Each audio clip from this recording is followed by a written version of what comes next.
Welcome to Rejected Knowledge. This is part 2 of A Country Defeated in Victory by James Montgomery.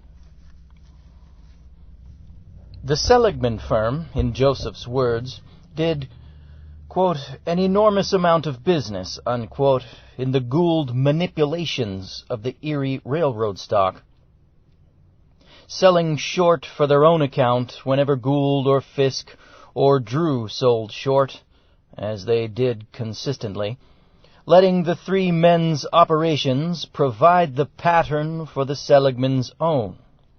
In almost no time, the Seligmans had let the name of their old friend, President Grant, be linked with one of the most spectacular and scandalous financial coups of the decade, Jay Gould's attempt to corner the gold market. On September 24, 1869, Gould began raising the price of gold from $100 to about $145. Meanwhile, having gotten new freight contracts at a higher rate for shipping grain on the Erie, gold began to climb as the Gould-Drew-Fisk group began buying, while the Seligmans, acting as the trio's brokers, also bought for their own account. Grant seemed to be falling into line perfectly, and gold did indeed reach $145. Then, apparently, covetousness, one of Mr. Gould's most consistent emotions, took over, and Gould decided to let gold get a little higher, to $150 before selling. At this point, Grant seemed to realize what was going on, and ordered his Secretary of the Treasury to dump $4 million in gold on the market in order to bring the price down again. On what became known as Black Friday, gold prices crashed. The price fell in 15 minutes from $162 to $133, and many investors were ruined. But it turned out Gould had sold out at the top of the market anyway, and so had the Seligmans. It was almost, or so it seemed at the time, as though Gould and the Seligmans had been given some advance warning of the Treasury's forthcoming action. Had Grant tipped his old friends off? When Gould went to jail for manipulation of Erie stock, the Seligmans, who had been acting as his brokers, loyally guaranteed his $20,000 bail bond and, with this action, more or less permanently committed themselves to Gould. Joseph said, quote, "Let us thank God that we have made no losses," unquote. Banks were in desperate need of cash, and Joseph tried to persuade President Grant to deposit government funds in private banks, even though, as Joseph admitted, such a move would be, quote-unquote, clearly illegal. Gould and Drew and Jim Fisk were, from that standpoint, very much in tune with their times. Gould admitted that he used bribery and blackmail to buy up Erie railroad stock options from towns along his routes, and that he used Fisk's methods to take over by force and violence when other methods failed. Gould, furthermore, was, by his own admission, a raider and a ruiner. He had no interest in managing or improving railroads. That's exactly what you find when you read History of the Great American Fortunes by Gustavus Myers. Gould merely liked to drive a railroad's stock up with rumors and with trading, and then sell it and let it collapse of its own inflated weight. Quote, "Going back to interest rates, the nation did not have interest rate caps, or that is, anti-usury laws, until the 1865 National Currency Act. This was what was uppermost in President Lincoln's mind at the time he was killed. He was concerned. He could see what was happening. Of course, just a few years later, by 1869, you had the same thing we have gone through in the wild 80s, the wild speculators, the attempt of these predators like Jim Fisk and Gould to do such things as corner the bull market through conniving to bribe President Grant's brother-in-law, and their total failure and inability to do it, but which sank the country and created scandal after scandal, not very different from what we have just come through in the 80s, in the S&L scandals, unquote, that quote from a Congressman Gonzales. In 1874, Joseph made a bid to Grant's new Secretary of the Treasury, Benjamin Bristow, to handle the sale of $25 million worth of U.S. bonds. The plum seemed about to fall into Joseph's lap when Bristow began to hedge. Bristow wanted, he said, quote, a stronger combination of bankers, unquote, behind the loan. In other words, a syndicate. He suggested, quote, some strong European house, unquote, and though he did not say so in so many words, his implication was clear. He wanted the Rothschilds. This Jewish baron, when elected to the House of Commons, had for 8 years refused to swear his oath of admission unless the Old Testament was substituted for the Holy Bible, and the words, quote, upon the truth faith of a Christian, unquote, were omitted.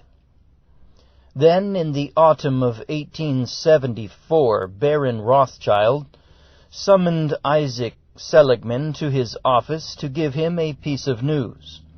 Some $55 million worth of United States bonds were to be offered for sale, and the Baron suggested the issue might be backed by a combination of 3 houses, the House of Rothschild, the House of Morgan, and the House of Seligman.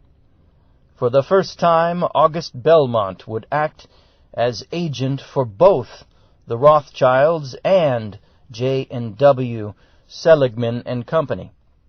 Needless to say, Isaac accepted. The Seligmans were now able to consider themselves the Rothschilds' peers. The Seligman-Belmont-Morgan-Rothschild alliance, furthermore, was so successful that by the end of the decade there were complaints on Wall Street that, quote, London and Germany-based bankers, unquote, had a monopoly on the sale of United States bonds in Europe, which they did. Joseph Seligman wrote to Richard C. McCormick, U.S. Commissioner General, to inform him, quote, in filling the offices for commissioners in Paris, please do not omit to appoint Mr. William Seligman, of course, as honorary commissioner without pay, as Brother William is at the head of a large American banking house in Paris and entertains all nice Americans, unquote. Early in 1877, Sherman summoned a representative group of New York bankers, including Joseph Seligman and August Belmont, to Washington, and sent each into a separate room, quote, to work out a plan for refunding the balance of the government war debt, unquote. Each man submitted his recommendations, and a week later Sherman sent for Joseph and told him that his plan was, quote, by all odds the clearest and most practical, unquote, and would be adopted. The plan called for building up a gold reserve of approximately 40% of the outstanding greenbacks through the sale of bonds for coin, something Joseph was good at. The plan worked so well that within 2 years the dollar was quoted at par for the first time since 1861. In 1887, Senator Patterson, presiding over the investigating committee, wanted to determine how much pressure the banking firms had exerted to swell public confidence in and to promote the now bankrupt Panama Canal Company. He asked Wright, quote, "Was not the moral and business influence of these three great banking houses given to the enterprise?" Unquote. Wright replied hedgily, "In what respect?" "As far as affecting public opinion in the United States was concerned." "I presume so," said Mr. Wright. The senator asked, was that not sufficient, in a large degree, to mold public opinion in favor of the Panama Canal Company? "That," replied Wright with extreme caution, "I am not prepared to answer. Of course, an honest answer would certainly have been yes." It soon turned out that the Seligman-Morgan-Lanier alliance had gone to considerable lengths to appoint men to the American Canal Committee whose names would add luster and prestige to the project. The investigation unearthed the fact that Jesse Seligman had offered his old friend, ex-President Grant, the chairmanship of the Canal Committee at a salary of $24,000 a year, which Grant could certainly have used at that point. But Grant declined the offer, and Jesse had then approached President Hayes's Secretary of the Navy, Richard W. Thompson, who had resigned his cabinet post to take the job. Obviously, placing a former Navy secretary in the Canal Committee was just the sort of thing Senator Patterson was talking about. Thompson's duties for the company were partly those of a lobbyist, a man who could influence the opinion of Congress, parenthesis, and help persuade it to block the progress of the Nicaragua Canal Company, end parenthesis, and also to strengthen the image of the company with the American press, and to inspire the confidence of American stock purchasers. When Jesse Seligman was called before the investigating committee, he proved a more straightforward witness. The entire Panama Canal undertaking, he admitted, had been badly planned and riddled with, quote, "corruption, fraud, and thievery," unquote. Senator Thompson, on the investigating committee, was curious about some of the appointments that had been made to the Canal Committee, and asked Jesse, quote, "Why was Mr. Thompson selected as chairman? He was not a great financier, was he?" Unquote. Jesse Seligman replied, quote, "No, but he was a great statesman and lawyer," unquote. Quote, "But you offered the place to General Grant. Now he was a great soldier, a popular idol, but he was not a great lawyer or financier or great statesman, was he?" Unquote. With a smile, according to the congressional record, Jesse began, quote, "Well," unquote. Senator Geary interjected, quote, "There may be some difference of opinion on that point," unquote. Sitting forward in his chair, Jesse Seligman said calmly, quote, "General Grant was a bosom friend of mine, and I always look out for my friends," unquote. Secretary Thompson said, quote, "In my official capacity as Secretary of the Navy, I have had special opportunities to understand and appreciate Joseph's character.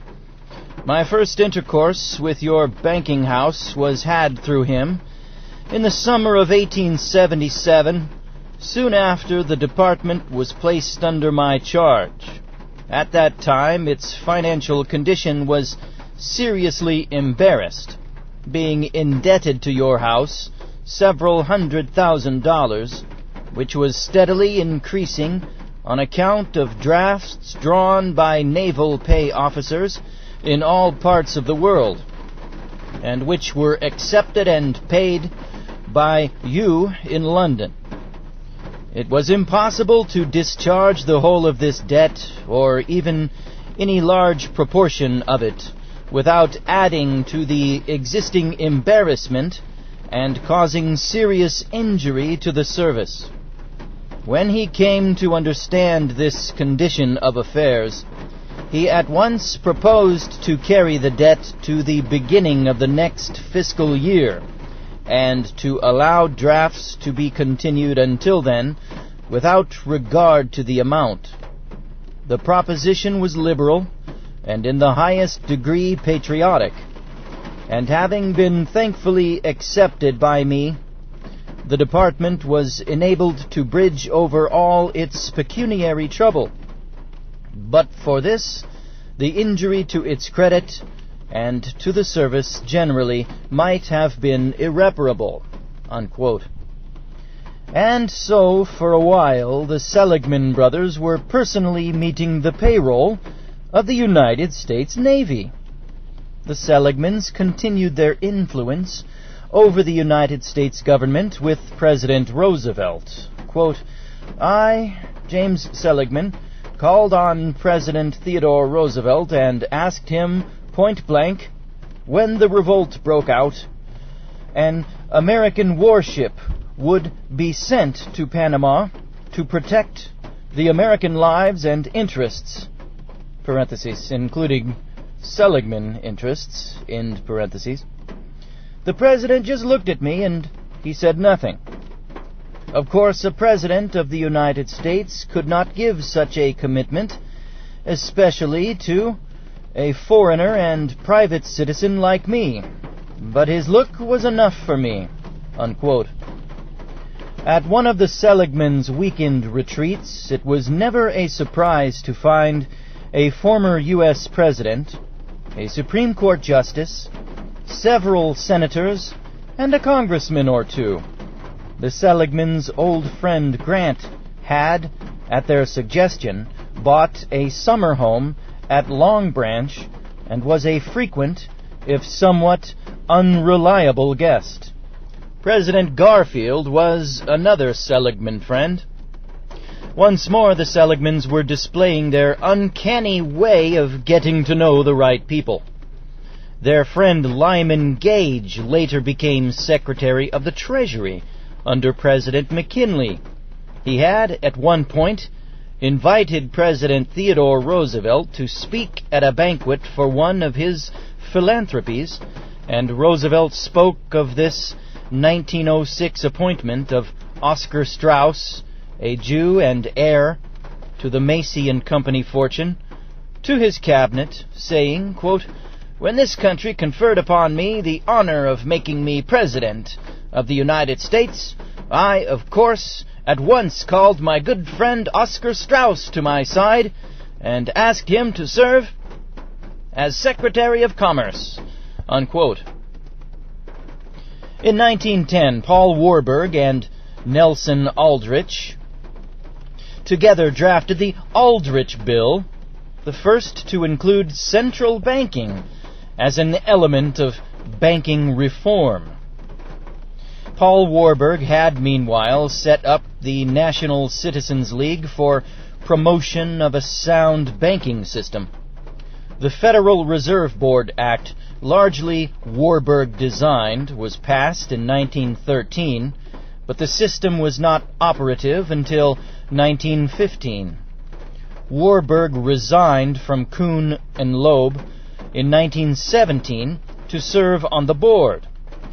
Paul Warburg said, quote, "Whoever controls the volume of money in any country is absolute master of all industry and commerce." Unquote. In 1913, the Pujo Committee disclosed that Kuhn and Loeb, despite its excellent relationships with Morgan, had primarily been allied with the Rockefeller-controlled National City Bank, of which Jacob Schiff had long been a director. and therefore that Schiff seemed to enjoy the best of both worlds. Still, he was the most brilliant and versatile of all the Warburgs, and, for years, was a sort of itinerant Kuhn and Loeb partner, spending half of each year in New York and the other half with the Warburg Bank in Germany, serving as a financial liaison between the two countries. He had always considered American banking primitive and haphazard. He had met secretly with Senator Nelson Aldrich at Sea Island, Georgia, and had worked out the Federal Reserve System, and yet when Aldrich tried to give Paul Warburg full credit, Paul typically refused to take any credit whatever. He was offered the post of chairman of the Federal Reserve Board, but, insisting that he was unworthy, refused any position higher than vice chairman. The following quote is from President Woodrow Wilson. Quote, "A great industrial nation is controlled by its system of credit. Our system of credit is concentrated. The growth of the nation and all our activities are in the hands of a few men. We have come to be one of the worst ruled, one of the most completely controlled and dominated governments in the world. No longer a government of free opinion, no longer a government of conviction and vote of the majority, but a government by the opinion and duress of small groups of dominant men." Unquote. That very telling quote again from Woodrow Wilson. Though certain members of the family, particularly from the Philip Lehman branch, remain to this day scandalized by the political career and affiliation of Herbert, and by his retirement from Lehman Brothers, which some considered a breach of family trust, most admit that he lifted the family name to a position of national importance, and that his reputation for integrity and efficiency, first as governor, then as senator, cannot but have helped the bank. There were many ironies in Max Warburg's life. Certainly his special treatment began to convince him that he was somehow specially equipped to handle the Jewish question, as it was being called in Germany. During World War I, Max was financial advisor to the imperial government of Germany, and at the war's end he was appointed to a special committee to assist the German peace delegation at Versailles. But Max was too much of a German. When the German Republic was coming into being, Max was offered his choice of two posts, Minister of Finance or Ambassador to the United States. But to everyone's surprise, he turned them both down. His main concern became saving, if at all possible, the Warburg Bank and properties in Germany. To do so, he used his old connections with the Kaiser and the imperial court to become a close friend of the prominent Nazi Hjalmar Schacht, president of the Reichsbank, the German Federal Bank. Schacht often turned to Max for advice in financial matters, and continued doing so for several years after Hitler came to power. Through Schacht, Max became convinced that the Warburg Bank would never be seized, and that he himself might be to Hitler what Albert Ballin had been to the Kaiser, the court Jew. Alas, as the months marched relentlessly onward, this possibility seemed less than remote, particularly to Max's despairing brothers in New York.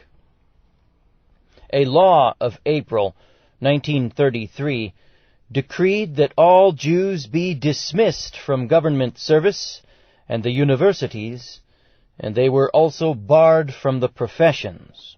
Yet, a week later, Max Warburg was dining with his friend, the Nazi, Schacht. After the war, it was Erich Warburg who persuaded the Allies to let the family bank in Hamburg resume operations, as he was, as of 1967, the senior partner in the Hamburg office, though both he and his young son, Max II, remained U.S. citizens. This brings us to the bankruptcy of the United States. The bankers continued to pull the gold and silver out of this country. In the early 1920s, they were pulling massive amounts of gold out of this country. Then, in 1929, you had the run on the banks and the closing of the Bank of the United States and the crash of the stock market. The following quote on May 23, 1933, describes the above crime. On the House floor, Congressman McFadden brought impeachment charges against many of the Federal Reserve Board members, Federal Reserve agents of many states, comptroller of the currency, several secretaries of the United States Treasury, for high crimes and misdemeanors, including the theft of $80 billion from the United States government, and with committing the same thefts in 1929, 1930, 1931, 1932, and 1933, and in the years previous to 1928, amounting to billions of dollars. These charges were remanded to the Judiciary Committee for investigation, where these charges were effectively buried, and until this day they have never been answered. This from the Congressional Record, page 4055, 4058, May 23, 1933. Thus the country entered into another depression. What were the bankers' objectives this time? They wanted more control and more return on their money for the benefit of their loans.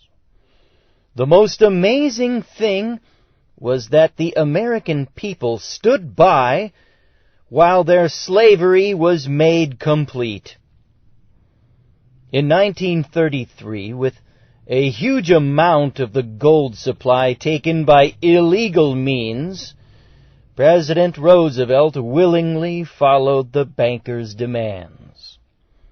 The United States, for all practical purposes, entered into Chapter 11 bankruptcy. On March 17, 1993, Congressman Trafficant said on the House floor that, quote, "Mr. Speaker, we are here now in Chapter 11.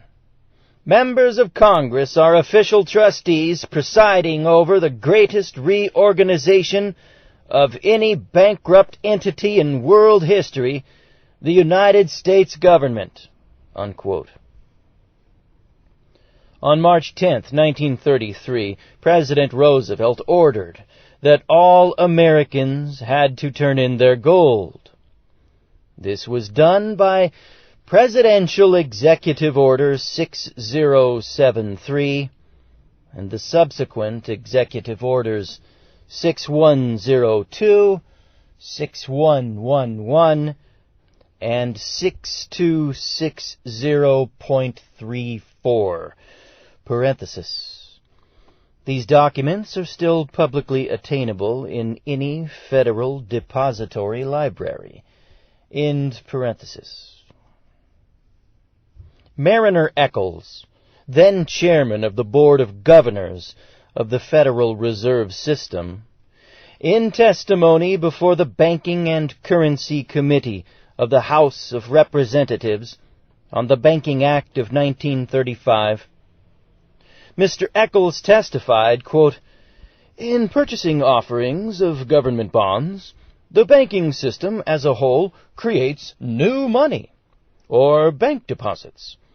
When the banks buy $1 billion of government bonds, as they are offered, and you have to consider the banking system as a whole, as a unit, the banks credit the deposit account of the Treasury with $1 billion. They debit their government bond account $1 billion, or they actually create, by a bookkeeping entry, $1 billion. Unquote." That from The Mysteries of the Federal Reserve System. The theft of this country's gold was a down payment for the bankers. They were also given complete control over the finances of the United States. Another part of the deal was that the United States was not collecting enough money in taxes to pay the interest. So the American people had to be conned into entering a social contract that would make the American people legally bound to the bankers in voluntary servitude, which is not against the 13th Amendment that states, Section 1, "Neither slavery nor involuntary servitude, except as a punishment for crime whereof the party shall have been duly convicted, shall exist within the United States, or any place subject to their jurisdiction." Section 2. Congress shall have power to enforce this article by appropriate legislation.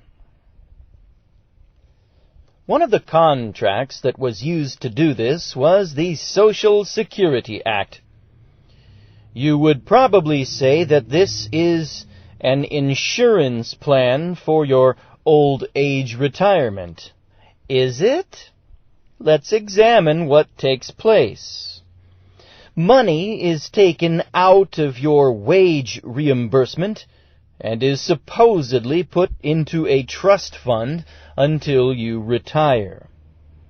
What actually happens is that this money is placed into the Treasury as your payment on the national debt, and an IOU for this amount goes into the trust fund.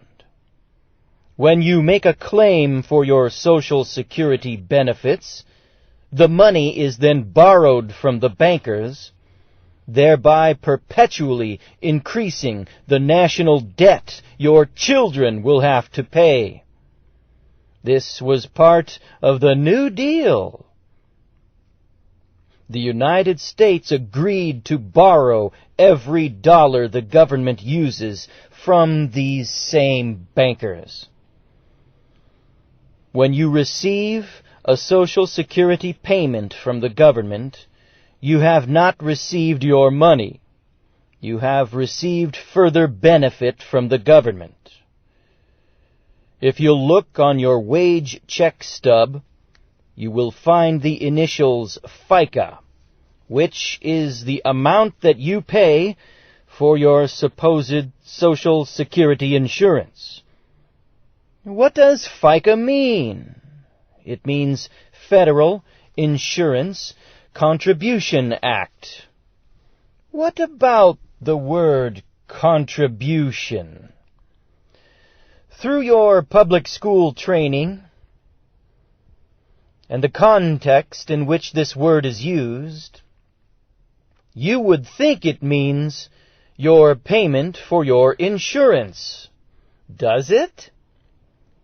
What do lawyers, judges, and the federal government say contribution means? You can find their definition in Black's Law Dictionary.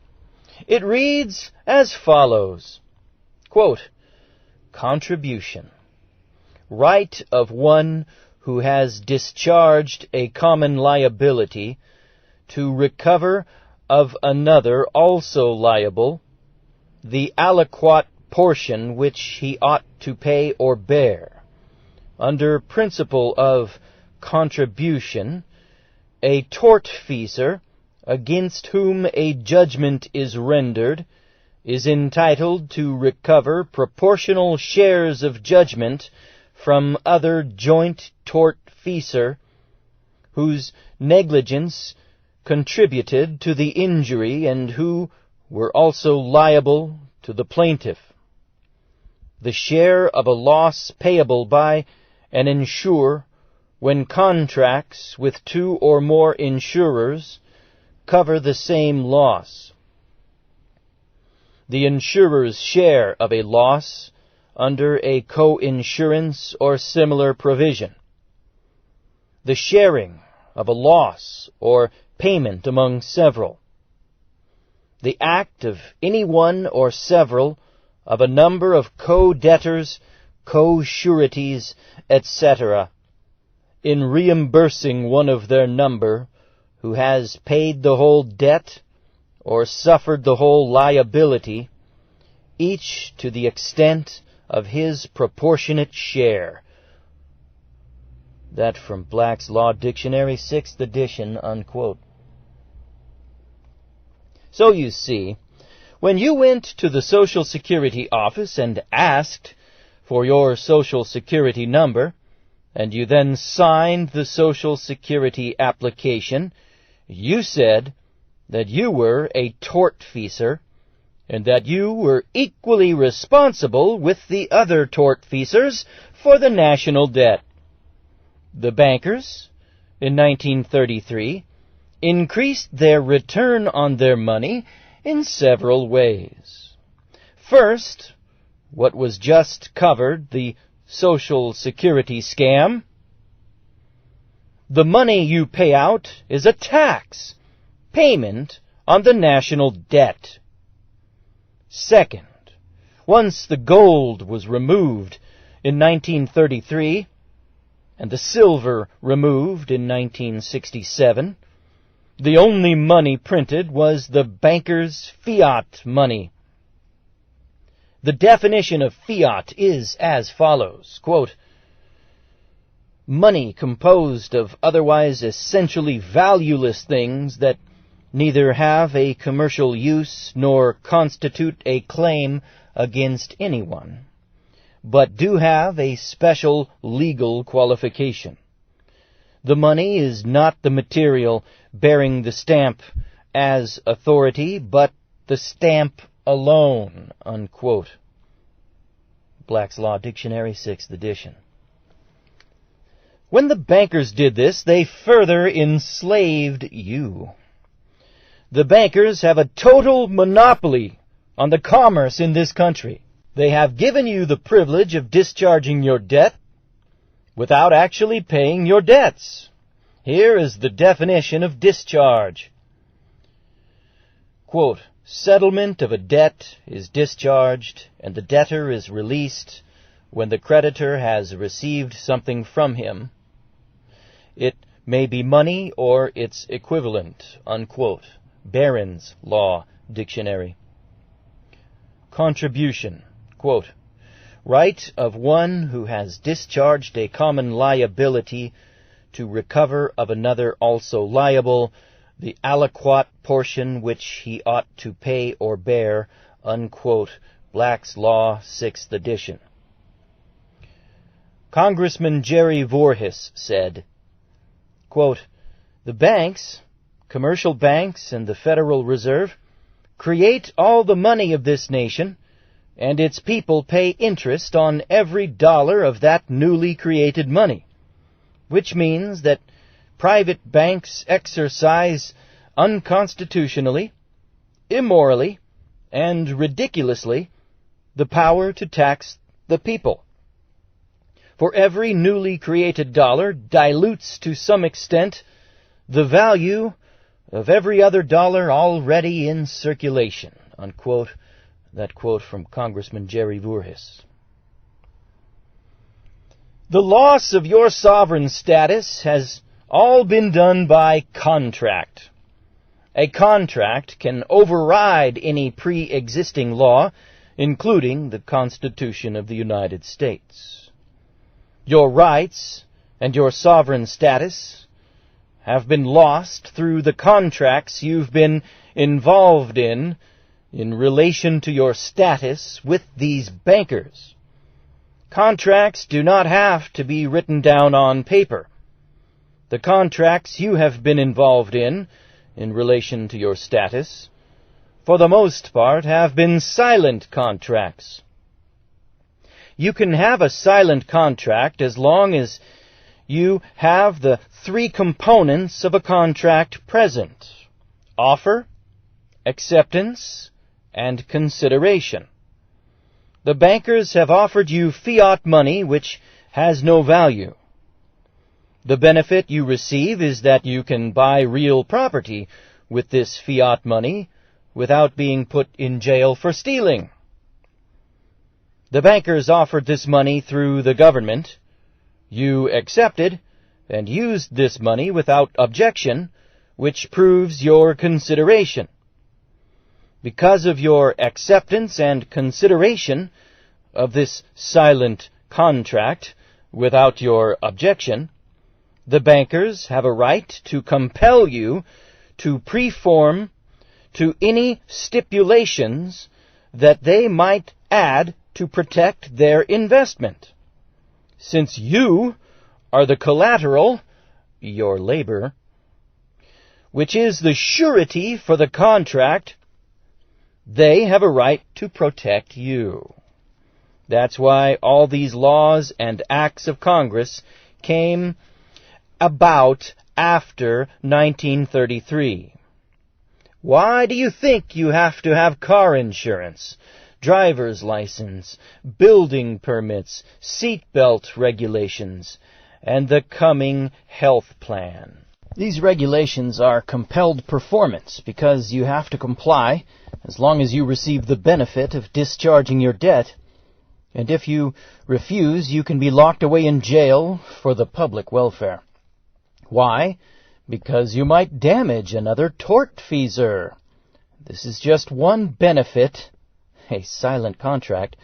There are many others that are offered through the government. I've covered one, which was the Social Security benefit. The benefits offered by government serve another purpose, but to the same end. They have been offered to remove any claim you might have had to the Constitution and the Bill of Rights. This began when the 14th Amendment was passed. Section 1. All persons born or naturalized in the United States and subject to the jurisdiction thereof are citizens of the United States and of the state wherein they reside. No state shall make or enforce any law which shall abridge the privileges or immunities of citizens of the United States, nor shall any state deprive any person of life, liberty, or property without due process of law, nor deny to any person within its jurisdiction the equal protection of the laws. Section 4. The validity of the public debt of the United States, authorized by law, including debts incurred for payment of pensions and bounties for services in suppressing insurrection or rebellion, shall not be questioned. You would say that this was done to emancipate the Negro. That's what you've been told, but that is not the only reason. Remember, at the beginning of this paper, Joseph Seligman told us one reason, which was to increase the national debt. Another reason was to create a federal citizen. The Negroes were given their United States citizenship by Congress's enactment of the 14th Amendment. Anything that is created by government can be regulated and controlled by government through its insular capacity. Another reason was that part of the 14th Amendment made it illegal for a United States citizen to challenge the validity of the national debt. The government's part in this was to offer benefits to the American people, thereby making it possible for the American citizen to become a citizen of the United States. The acceptance of these benefits changed your status from a large C citizen, a proper noun, to a small c citizen, which made you subject to the government. If you look at the Constitution, you'll see that prior to the 14th Amendment, citizen was a large C, and after the 14th Amendment, this was changed to a small c. Another way your status changed was by your signing government forms that used the metaphor United States lowercase citizen. For example, on your 1040 form, or W-2 form, or passport, etc., you were asked if you were a citizen of the United States, parentheses. The word of in law means belonging to, end parenthesis. Citizen of the United States, a small c. Because you didn't know the words United States was a metaphor, you said sure, and you signed the forms. Even if you hadn't received any benefits from the government, you were now a small c citizen and subject to the government, because of the declaration you made when you signed these forms. As I said earlier, there are a multitude of benefits offered by the government. These include all of the social programs, being a registered voter, having bank accounts, having insurance, working for government-created corporations, the benefit of police protection, etc., just to name a few. What this means is that you no longer have the same status as our forefathers. The Constitution before the 14th Amendment no longer applies to you. The only rights you have are those granted to you by your king, or in our case, government. Any rights that are granted to 14th Amendment citizens can be taken away. For example, the Second Amendment, the right to bear arms. Because of public policy, this right is going to be taken away to protect the tortfeasors, i.e. the co-sureties for the national debt. Have you noticed how the government has said that this is a health issue? The bankers are losing too many co-sureties and the tax money they pay in. The bankers required all of these entitlements and enacted these laws to protect their subjects and to increase the amount of taxes being collected. The main reason the guns are going to be collected is to remove any danger to the government when they declare martial law and totally suspend the Constitution. The incredible genius of this is that this was done with your approval, and you paid for it. Were not taxes required to pay the debts acquired by the United States on your behalf? If you are a voter, which makes you a party to any decision that Congress makes, were not these taxes paid by your labor? So, are you not working for the bankers? Are you not subject to their whims through interest rates and monetary policies set by them? The overriding question is, were you aware of this?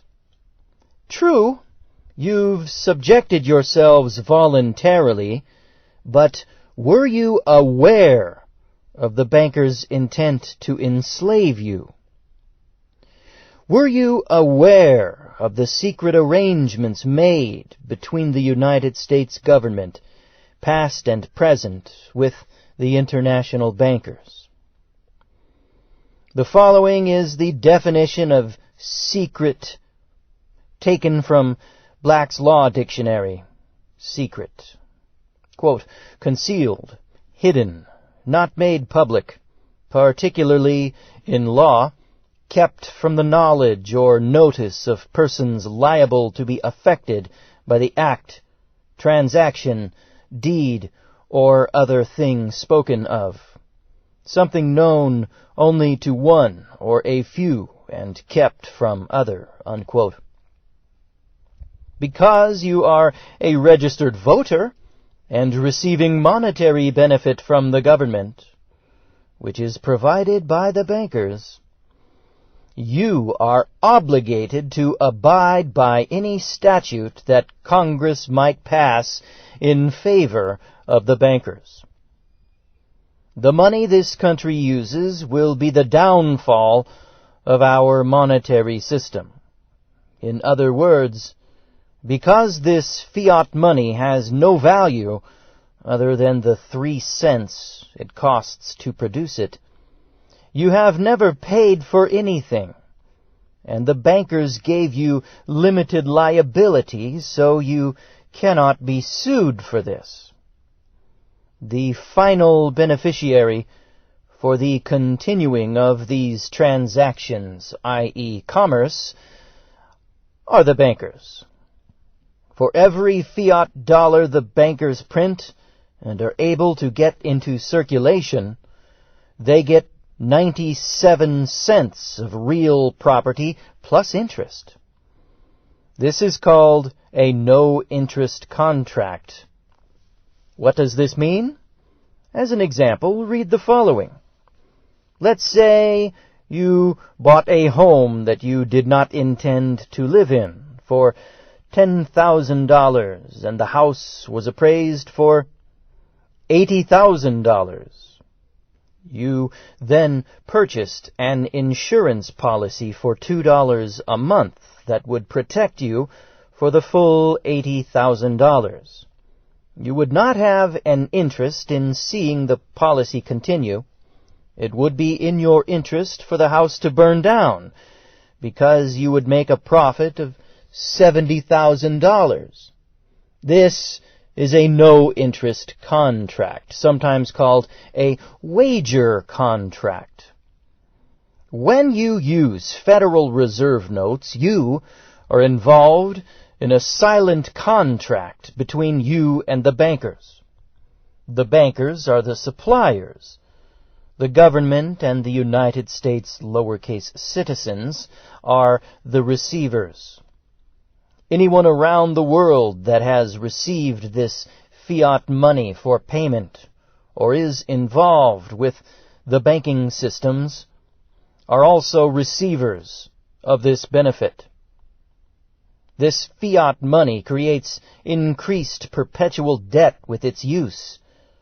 The banker's hidden interest is for you and the government to never be able to pay off your debt. They loan this money out with the understanding that the debt can be paid off.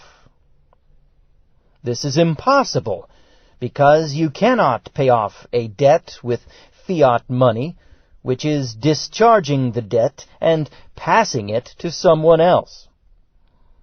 Have you been reimbursed for your labor when you are paid with fiat money? No. What do you receive when you receive fiat money? Don't you receive a debt note? A tax is required on the valueless money you were paid for your labor, just as if you were paid real money. The difference being, you can't pay a debt, i.e. a tax, with fiat money. Your labor and your property are being transferred for the payment of these taxes.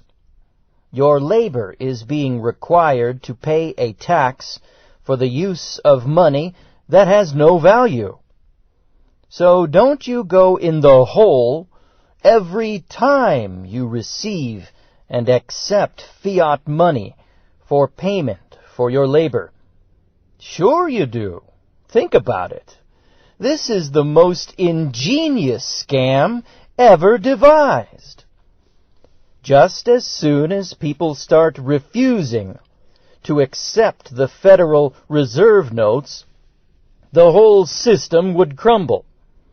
It is only your faith in the security of the dollar that gives it its buying power. The debt cannot be paid off, and the fact that it's in the banker's interest to loan out more fiat money because they receive real property in return, the bankers will do anything to continue this fraud. When you no longer have enough labor to satisfy the debt, your property is then transferred through bankruptcy. This is a classic no-interest contract. It is illegal, and the bankers and anyone in government that are involved should be jailed. What completes this trap? The government has made it law that the only money that can be used is the fiat money the bankers print and distribute. Thereby, you are being forced to be a party to a silent contract where your consideration is based on coercion. You might ask, do I have a remedy? You bet. Can you be compelled to enter a contract? No. Can you be bound by a contract where there is fraud involved? No. So, what's your remedy? Study these issues and study and study some more. Then, quit receiving voluntarily government benefits that you are not compelled, i.e. forced, to do so. Learn how to object to these benefits when you are compelled by government to accept them, thereby reserving your common law right under God to be a free man and a free holder of your property, while maintaining your sui juris status. Here is the definition of sui juris from Bouvier's Law Dictionary, 1914. Quote, possessing all the rights to which a free man is entitled, not being under the power of another, as a slave, a minor, and the like. Unquote. What about the other parties in the transactions you have been involved in? They accepted this fiat money as payment, so no one has been wronged, or have they? What about the real property or services that have been transferred? Have these parties received real value? No. Let's say, in a hypothetical situation, that you sell a piece of land for $100,000 and you are paid 100,000 fiat dollars. You are happy, but wrongfully so. The money you've been paid is worth 3 cents on the dollar, but on April 15th you will have to pay a tax based on $100,000. Your property has been stolen from you with your consent, and you now have to pay a tax of 25%, $25,000 to the IRS, which is based on the full amount, 100%, not the 3% value you were paid for your land. You have exchanged $100,000 of real property for $3,000 of paper debt money, and accrued a debt of $25,000 that will be paid by your labor. So, for selling your property, you are now in the hole $22,000. You would say, I still made $75,000 on the deal. Did you? Remember, Congress has to borrow every dollar that is in print, including your $75,000. You have $75,000 of debt that your children will have to pay back, and their children, etc. Also, this money has no value, and is supported only by the faith of those that use it. Suppose, right after you sold your land, the bankers told the American people the truth, that the money has no value. Where would you be then? There is no security in a money system that has no foundation. Here's another example of how the debt cannot be paid off. Remember, the only money in existence is the money the bank has created. Let's say the bank loaned out $1,000 to the government and wants 10% interest in return. Where is the government going to get the 10% of bank interest-created money to pay the interest on its loan? The bank didn't print money in excess of the original loan that could be used free of charge to pay the interest. The only method of paying the interest is to borrow more money on the credit of the citizens, lowercase c, of the United States. This practice of borrowing money to pay interest creates perpetual debt that cannot be paid off. Jefferson was right. Eventually, the bankers will have to foreclose on America.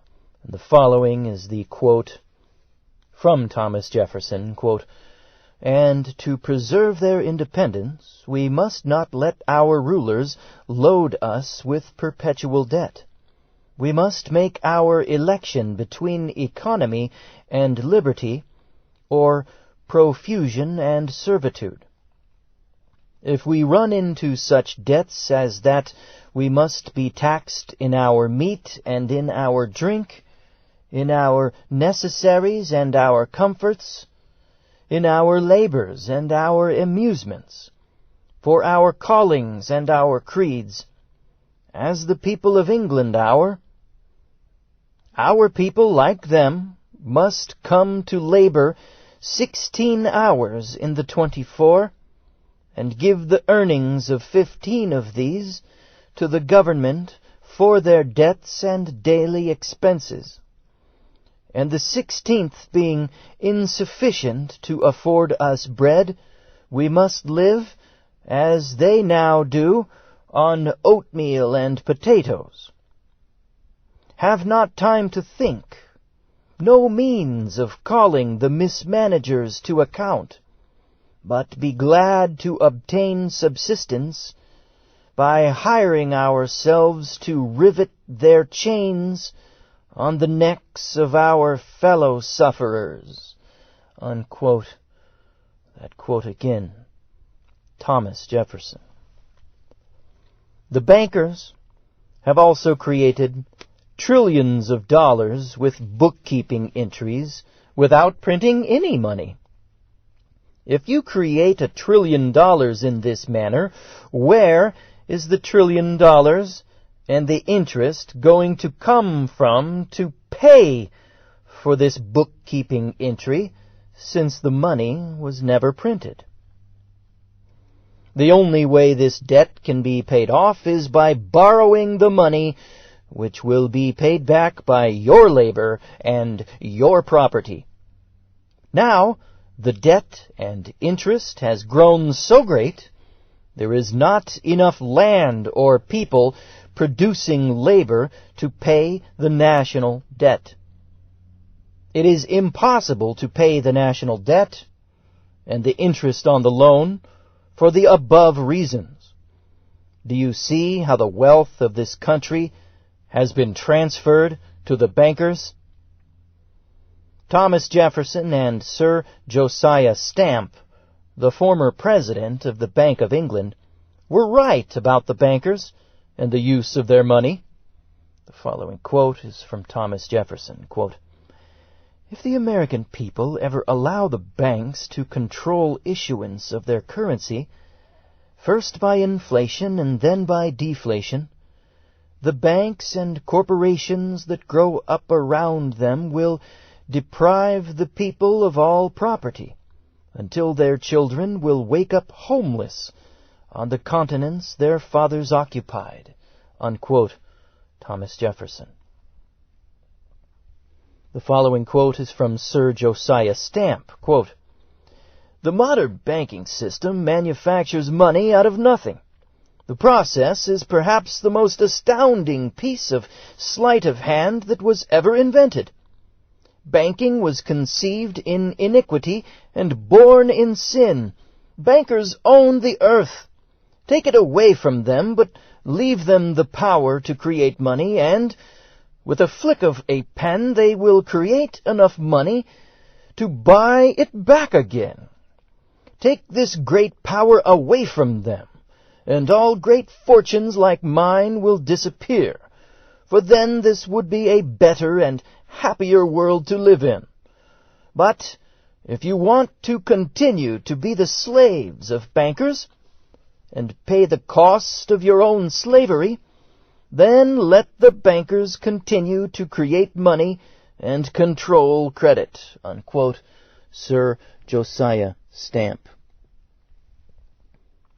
The following quote is from a Congressman Gonzalez. Quote, "But from a financial standpoint, we are at great risk, and our banking system is at great risk. Just about 3 special orders ago, I placed in the record statistics showing how the leading banks of our country are heavily involved in super-scale gambling that makes Las Vegas look like a backyard alley dice game. Our principal banks, the top 20, are heavily involved. The top 7 or 8 just absolutely are irretrievably involved. One of those, for instance, is involved 1,750% over its total capitalization structure.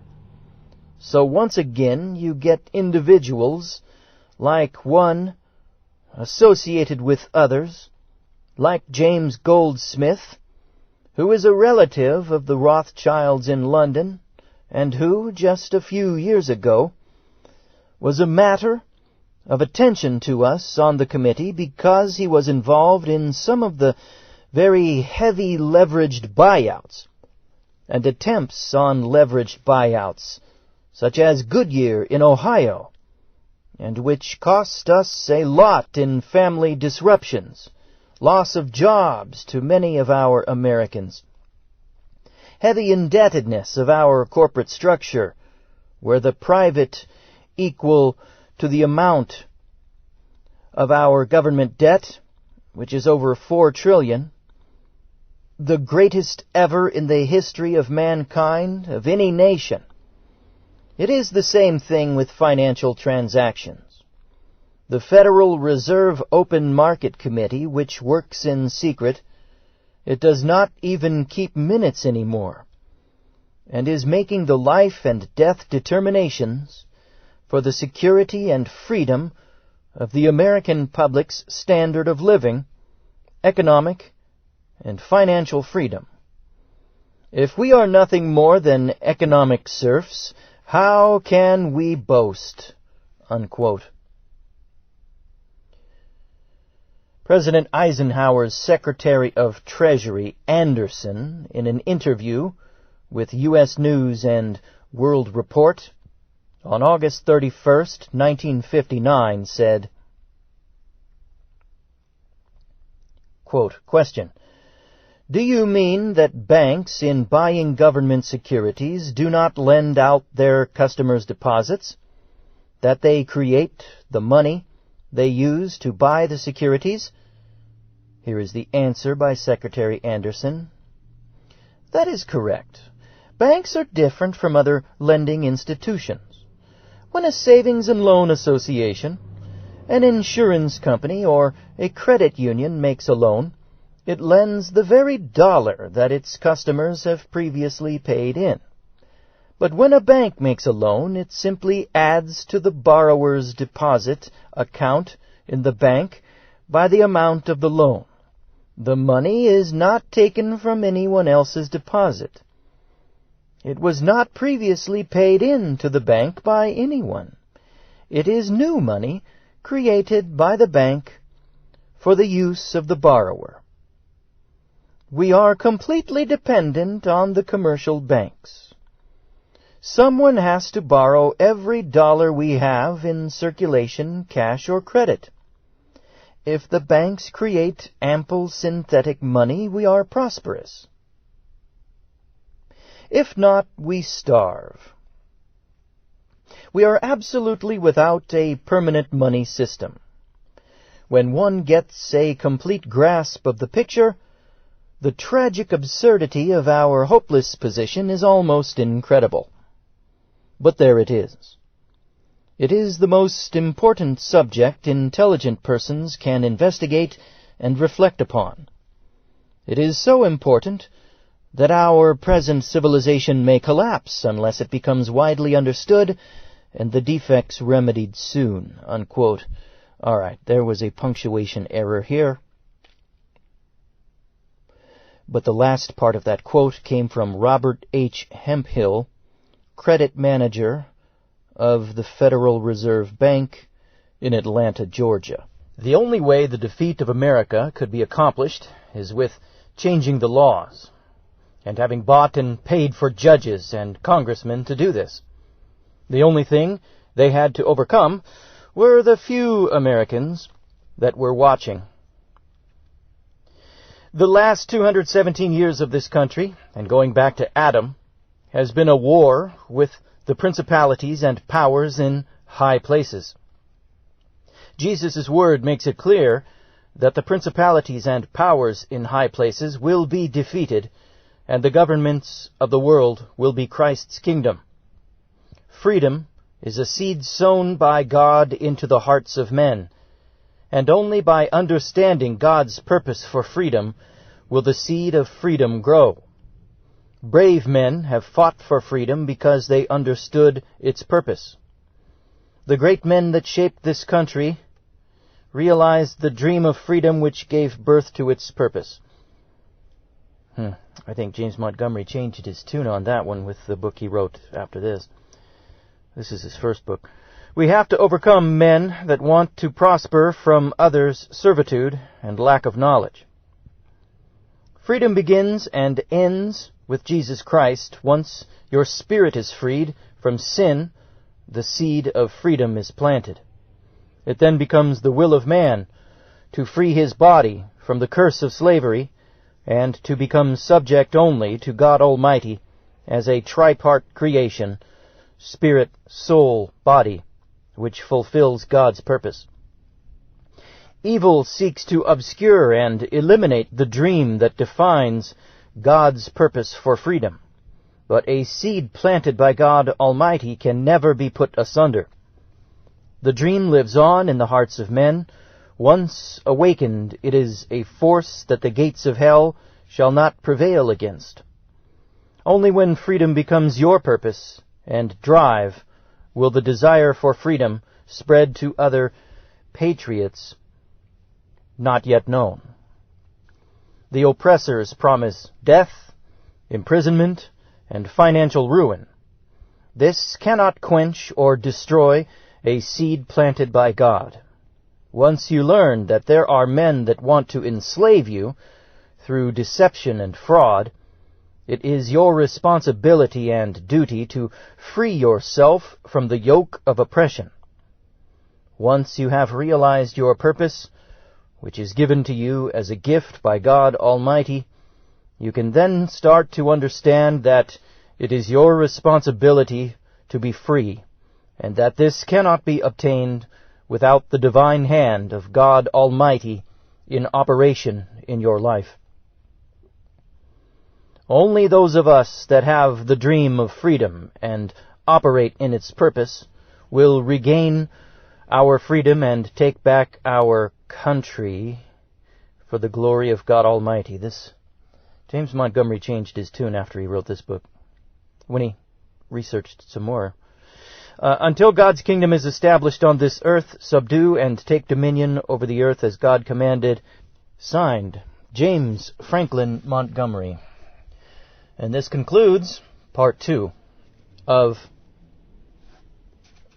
A Country Defeated in Victory by James Montgomery.